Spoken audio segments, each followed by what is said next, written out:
नमस्कार, मैं अशोक कुमार पांडे और स्वागत है आपका टीसीएच पर। तो कल व्हाइट हाउस के अंदर वो तमाशा हुआ जो शायद अमेरिका के इतिहास में पहली बार है। अभी तक अमेरिकन दादागिरी हम सिर्फ सुनते आए थे। हमने सुना था कि अमेरिका दादागिरी करता है, ये करता है, वो करता है, लेकिन कल अमेरिका और सारी दुनिया ने उस दादागिरी का नजारा देखा। हालांकि ये दादागिरी पहले से चल रही है। आपको याद होगा कि अमेरिका ने गजा प्लान दिया हुआ है, ट्रंप ने गजा प्लान दिया हुआ है। एक वीडियो बाकायदा जारी किया अभी हाल में ही कि किस तरह का गजा होगा जब ट्रंप उस पर कब्जा कर लेगा। उसका पूरा खेल यह था कि इजराइल उसको जीतकर कब्जा कर ले और उसके बाद सारे जो गजा के लोग हैं वो जॉर्डन और इजिप्ट में चले जाएं। ट्रंप वहां पर बेताज बादशाह रहे और उसका ख्वाब जो था कि आराम से समंदर के किनारे पैर फैला के बैठे नंगी औरतों के साथ नाच करे, ये सारा कुछ था। और उसी समय जॉर्डन के शाह को बुलाया गया था और जॉर्डन के शाह के साथ इस तरह की बदतमीजी तो नहीं की, लेकिन जॉर्डन के शाह के जो हाव भाव थे, जिस तरह से वो आंखें मचका रहे थे और बाकी सब था, उसको देख के लग रहा था कि अच्छा खासा उनको डांटा गया है। उसके बाद भी फ्रांस के राष्ट्रपति मैक्रन गए। उस समय भी गलत बयानी कर रहा था ट्रंप, लगातार प्रेशर बनाने की कोशिश कर रहा था, लेकिन मैक्रॉन ने बहुत बर्दाश्त नहीं किया, हाथ पकड़ के रोक लिया ट्रंप का और उसके बाद जो हकीकत थी वो वहां पर बयान कर दी।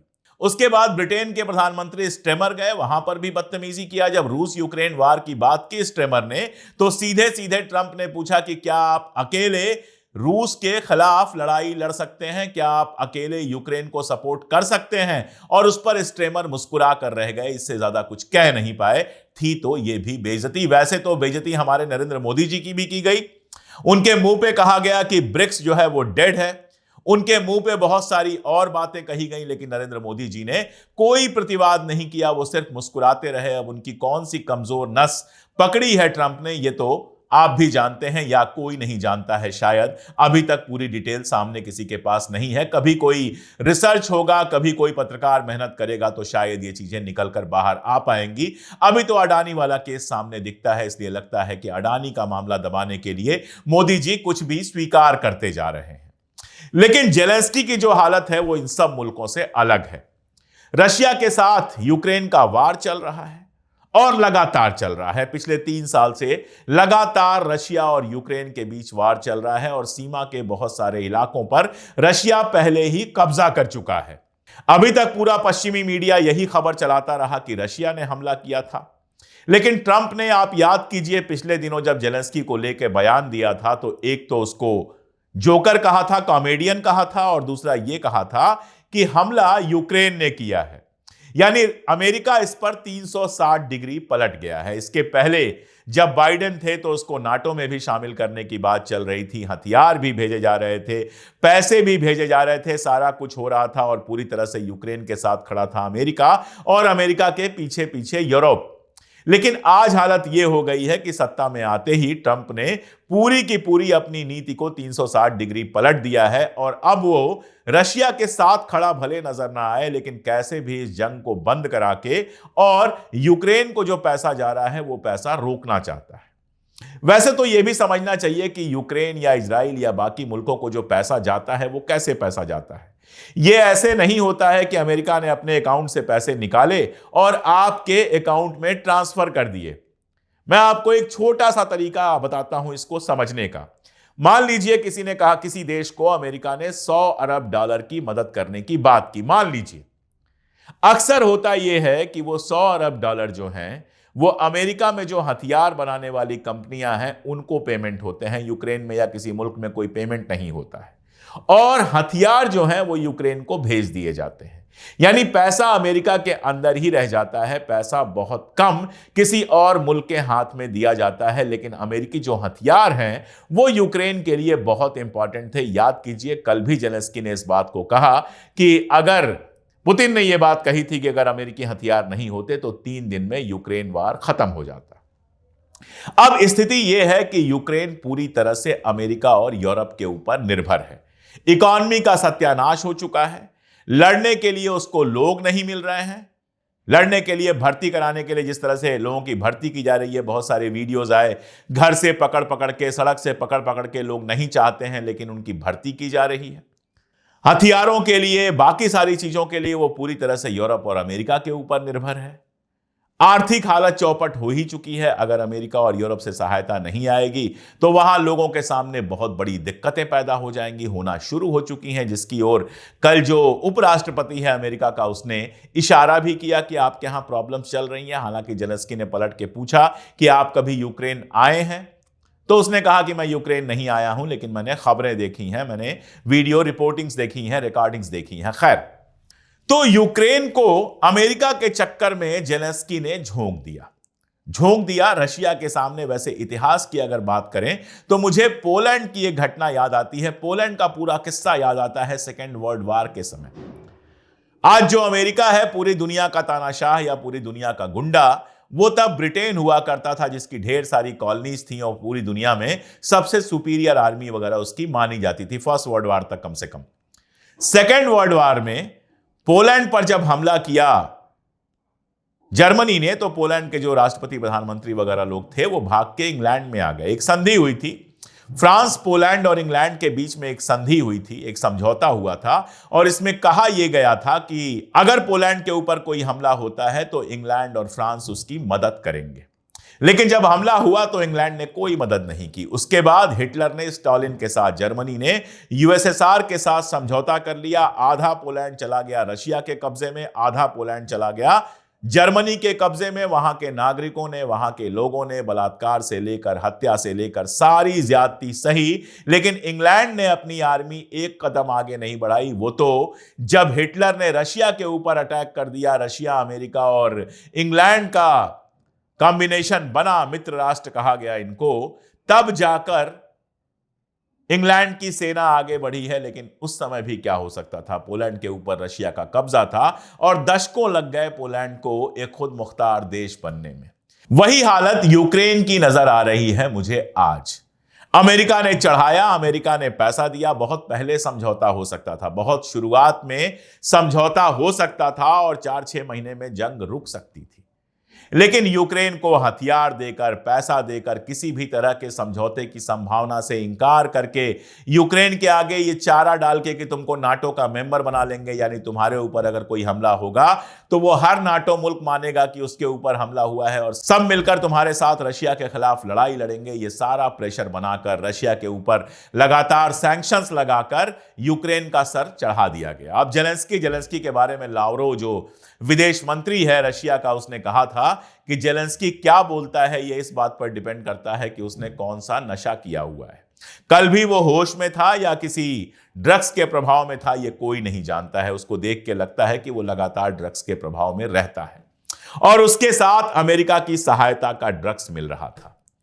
तो वो इजराइल के साथ भी खड़ा था, गजा पे भी उसके बयान आपको मिल जाएंगे। वो पूरी तरह से इजराइल के साथ खड़ा था, वो पूरी तरह से अमेरिका के साथ खड़ा था और उसको लग रहा था कि अमेरिका के मदद से वो रशिया को हराकर अपना हिसाब चुकता कर लेगा। हुआ क्या, लगातार यूक्रेनी नागरिक मारे गए, कई मिलियन रशियन और यूक्रेनी लोग मारे जा चुके हैं, कई शहरों पर रशिया का कब्जा हो चुका है और यूक्रेन की इकॉनमी तबाह हो चुकी है। और अब अमेरिका ने खींच लिए अपने हाथ, और अमेरिका ने जब अपने हाथ खींचे हैं तो यूक्रेन के पास कोई रास्ता नहीं रह गया। यूरोप के मुल्क मचल तो बहुत रहे हैं, तड़प तो बहुत रहे हैं, बयानात बहुत दे रहे हैं, लेकिन वो तो खुद पिछले सेकेंड वर्ल्ड वॉर के बाद से लेकर अब तक अपनी गुलामी अमेरिका के नाम लिखवा चुके हैं, पूरी तरह से अमेरिका के ऊपर डिपेंडेंट हो चुके हैं।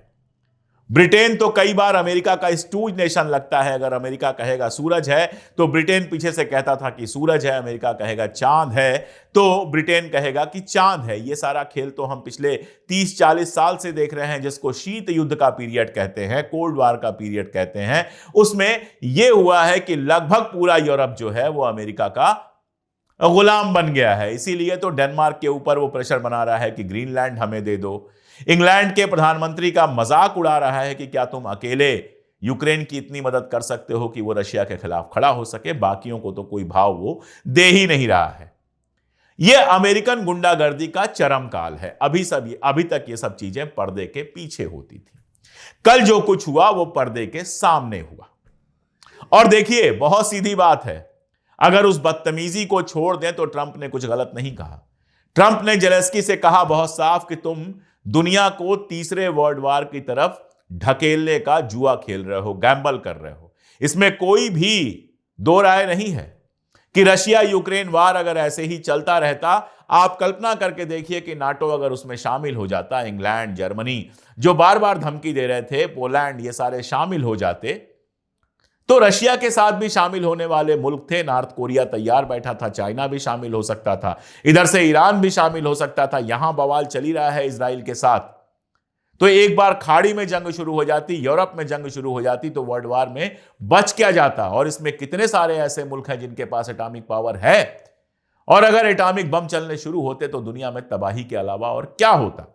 तो ट्रंप ने यह गलत नहीं कहा कि तुम तीसरे वर्ल्ड वार की साजिश कर रहे थे, तुम जो कर रहे थे उससे तीसरा वर्ल्ड वार हो सकता था। और यह भी गलत नहीं कहा कि तुम्हारे हाथ में अब कोई कार्ड नहीं है, क्योंकि एक ही कार्ड पे पूरा गेम खेल रहा था यूक्रेन, और वो कार्ड था अमेरिका का सपोर्ट, और अमेरिका के पीछे पीछे यूरोप का सपोर्ट। वो कार्ड तो छिन गया। बहुत क्लियर है, अमेरिका ने रशिया के साथ बातचीत शुरू कर दी, सऊदी अरबिया में बातचीत हुई है, टर्की में बातचीत हुई है, अगले राउंड की फिर बातचीत होनी है। हो सकता है 2-4 महीने में आप सीधी मुलाकात पुतिन और ट्रंप की देख लें। तो ये सारा कुछ तो है। ये तो बिल्कुल क्लियर है कि इस समय रशिया के पास अपर हैंड है और इनके पास कोई कार्ड नहीं है। अमेरिका ने जो प्रपोजल दिया था, जिस पर फिलहाल अभी साइन नहीं हुआ है, जिसमें उसके सारे खनिज पे लगभग अमेरिका का कब्जा हो जाता, वो आज नहीं होगा तो कल होगा, क्योंकि यूक्रेन के पास ना उधार चुकाने के लिए पैसे हैं ना बाकी कुछ, और पैसों की लूट भी हुई है। इस तरह की खबरें हैं कि यूक्रेन के जो सीनियर ऑफिसर्स हैं, वो आर्मी के भी और सिविल ऑफिसर्स, उन्होंने पैसे लूटे हैं, और पैसे लूटने के बाद फ्रांस और दूसरी जगहों पर अपने लिए घर जमीन वगैरह खरीदा है कि कभी मौका लगे तो हम यहां से निकल लें, इस तबाही का हिस्सेदार ना बने। तो कार्ड तो कोई नहीं है जेलेंस्की के पास। अमेरिका के कंधे पर चढ़कर जो बंदूक वो चला रहा था, जो ही वो कंधा उठा है, वो बंदूक उसकी तरफ मुड़ गई है, उसके ही अपने पैरों में चली गई है, और अब बंदूक जितनी वो चलाएगा उतना नुकसान उसको होगा। और ट्रंप किसी का दोस्त नहीं है, इजराइल का शायद दोस्त हो, कितना दोस्त होगा आगे देखा जाएगा। अभी भी बातें ही बातें हैं, और किसी का तो दोस्त नहीं है। हमारे यहां मोदी जी को वो दोस्त कहता है। कब कहता है? जब उसको यह कहना होता है कि हमारे दोस्त नरेंद्र मोदी को $21 मिलियन भेजे गए, तब वो दोस्त कहता है, उसके अलावा दोस्त नहीं कहता। और इनके ऊपर तोप गिरा देता है। अभी तक यूएसएआईडी को लेकर ये लोग चीख रहे थे, कांग्रेस के खिलाफ, राहुल गांधी के खिलाफ, इनके खिलाफ, उनके खिलाफ। पता ये चला कि सबसे ज्यादा तो ये गले तक डूबे हुए हैं, और उसके बाद ये हुआ कि सीधे सीधे ट्रंप ने कह दिया कि $21 मिलियन जो है वो मोदी जी को दिया गया है, मेरे दोस्त मोदी को दिया गया है। अब वो पैसा पार्टी को दिया गया है, कैश दिया गया है, क्या किया गया है, किसके अकाउंट में है, इसके बारे में सब खामोश हैं, क्योंकि जरूर इसके पीछे कोई ऐसा राज है जो खुल गया तो मोदी जी के लिए दिक्कत होगी। वो मोदी को दोस्त कहता है, लेकिन उधर अडानी के खिलाफ कार्रवाई लगातार हो रही है। नोटिस लग गया है कि अगर कोई अमेरिकी नागरिक ऐसा है जिसको अडानी के चलते नुकसान हुआ है, जिसके साथ अडानी ने धोखा दिया है, तो आप यहां पर अपना बयान दर्ज करा सकते हैं। नोटिस सर्व कराने के लिए भारत सरकार से कहा गया है कि आप अडानी को नोटिस सर्व कराइए। उधर गुरुपतवंत सिंह पन्नू वाला जो मामला है, वो भी सॉल्व होता नहीं दिख रहा है। वो मामला भी कोर्ट में चला गया है, और उसमें नोटिस सर्व की गई है सीधे डोभाल साहब को, जो हमारे एनएसए हैं। अब अगर केस शुरू हो जाता है तो भले कुछ हो ना हो, भले भारत सरकार किसी भी हाल में डोभाल को भेजे नहीं, लेकिन प्रेशर बनाने के लिए तो उसके पास बहुत कुछ होगा। और अडानी पर तो प्रेशर वो जब चाहे तब बना सकता है, दुनिया में जहां जहां निवेश है उसका। अब मिडिल ईस्ट में तो जहां चाहे कतर को वो कुछ कह देगा, या सऊदी अरबिया को कह देगा, या यूएई को कह देगा, तो इनकी हिम्मत थोड़े है कि मना कर दें। उसी दिन अडानी साहब का बोरिया बिस्तर गोल हो जाएगा। तो उसके पास प्रेशर बनाने के लिए बहुत कुछ है, उस प्रेशर पर वो खेल रहा है। वो आराम से आपको F-36 जहाज भेज रहा है, जिसके बारे में मस्क कहता है कि वो कबाड़ा है। कबाड़ा इसलिए है कि एक तो है बहुत महंगा, $100 मिलियन का, दूसरा उसके रख रखाव पे खर्चा बहुत आता है। एक अनुमान कर लगाया गया है कि 1.5 ट्रिलियन के आसपास लाइफ टाइम में केवल उसके देखभाल पर खर्चा आएगा। और वहीं पाकिस्तान को उसने F-16 दिया है, और F-16 देने के साथ साथ उसने $397 मिलियन दिया है कि लो इसकी रखरखाव करो। तो हिंदुस्तान की मदद काट दी गई, हिंदुस्तान को खराब जहाज दिया जा रहा है, पाकिस्तान को बेहतर जहाज दिया गया, मदद नहीं रोकी गई, और साथ में उस जहाज को मेंटेन करने का पैसा भी दिया गया। आप समझ सकते हैं वो यहां पे क्या खेल खेल रहा है। वो हर जगह यही खेल खेल रहा है। आप देखिए ना, गजा वाला मामला ही देख लीजिए, सबको एक चीज दिखाई दे रही है, दूसरी चीज नहीं दिख रही है। उसने साफ साफ कह दिया कि गजा को अगर खाली कराना है तो अमेरिका का कोई सैनिक वहां नहीं जाएगा और उसके बाद मिल्कियत अमेरिका की होगी। यानी क्या खेल खेल दिया कि भैया इजराइल, नेतन्याहू जाओ, पूरी जमीन खाली कराओ, वहां अपनी आर्मी भेजो, सैकड़ों हजारों अपने सैनिकों को मरवाओ और उसके बाद वो जमीन हमें सौंप दो, हम अपने हिसाब से उसका रिविएरा बनाएंगे। यही वजह है कि नेतन्याहू ऊपर से चाहे जो भी बोल रहा हो, अंदर से चुपचाप सीज फायर बढ़ाने की बात कर रहा है, अंदर से चुपचाप सीज फायर की तरफ चल रहा है, क्योंकि उसको पता है कि ना तो उसके बस का है उसको खाली करा पाना, और ना खाली करा पाने के बाद अमेरिका को दे देने में कोई फायदा है। वो किसी का दोस्त नहीं है। जेलेंस्की जब बाइडेन के साथ या उसके पहले बहुत ज्यादा उछल रहे थे, तब उनको सोचना चाहिए था कि अगर इन्होंने कदम पीछे खींच लिया तो हमारा क्या होगा। रशिया और यूक्रेन अगल बगल हैं और अगल बगल ही रहेंगे, ठीक वैसे जैसे हिंदुस्तान और पाकिस्तान अगल बगल हैं और अगल बगल ही रहेंगे। 50 जंगें हो जाएं, लेकिन बाउंड्री तो यही रहेगी, 2-4 कदम आगे 2-4 कदम पीछे। सीखना तो इनको यह चाहिए कि आपस में मिलजुल के रहें। बेहतर तो यह होगा अगर जेलेंस्की ने खुद पहल करके पुतिन के साथ और दूसरे मुल्कों को साथ में लेकर कोई समझौता कर लिया होता। और कई बार ऐसे मौके आए जब समझौता हो जाता, लेकिन तब ये नशे में थे अमेरिकन मदद के। आज ये मदद ट्रंप ने छीन ली है और इसलिए वो परेशान है। देखिए, ट्रंप जिस तरह की गुंडागर्दी कर रहे हैं, जिस तरह अपने यहां बुला बुला के सबको बेइज्जत कर रहे हैं, ऐसा नहीं है कि अमेरिका का नुकसान नहीं होगा, लॉन्ग टर्म में होगा। ये सारे मुल्क ये बात समझ जाएंगे कि सिर्फ अमेरिका के भरोसे नहीं रहा जा सकता, अमेरिका में कभी भी कुछ भी पलट सकता है, ये बिल्कुल क्लियर है। लेकिन अभी फिलहाल इन मुल्कों ने अपना जमीर, अपना सारा कुछ इतना ज्यादा गिरवी रख दिया है अमेरिका के सामने कि ये सब बर्दाश्त करने के लिए मजबूर है। और इन्होंने तो थोड़ा बहुत बोला भी, हमारे प्रधानमंत्री तो एकदम खामोश रहे, जो कुछ ट्रंप बोलता रहा सब पर सिर्फ मुस्कुराते रहे, सर हिलाते रहे। एक सवाल पूछा गया तो उसका जवाब ट्रंप ने दिया, जबकि सवाल इनसे पूछा गया था। अब पता नहीं कॉन्फिडेंस की कमी है या जो इनके अनुवादक गए हैं वो उस अंग्रेजी को, जिस अंग्रेजी में पूछा जाता है, उस अंग्रेजी को सही समय पर अनुवाद करके उनको बता नहीं पाते हैं। हालांकि सिस्टम होता है जिससे वो सारी चीजें ट्रांसलेट होकर सुनाई देती हैं, वो लगाते ही हैं वहां पर। या फिर कोई ऐसी मजबूरी की कुछ बोल नहीं पाते हैं। जेलेंस्की, रशिया वगैरह ठीक है, हमारा बेसिक कंसर्न तो हमारा देश है। और वही मुझे दिख रहा है कि जैसे अमेरिका के कदमों में, जैसे अमेरिका के कंधों पर हम सारा कुछ डालते चले जा रहे हैं। अच्छा खासा ब्रिक्स बना था, उसके डेथ की बात हो रही है, हम जरा सा विरोध भी नहीं कर रहे हैं। अगर ऐसे ही अमेरिका की गुलामी हम करते चले गए तो कहीं ऐसा ना हो कि आज जो यूक्रेन का हाल हुआ है कल वो हमारे हिंदुस्तान का हो। यही हमारे लिए चिंता का विषय है, इसीलिए हम सारे मामले को बहुत गौर से देख रहे हैं। और यही वो सवाल है जो भारत के लोगों के सामने है।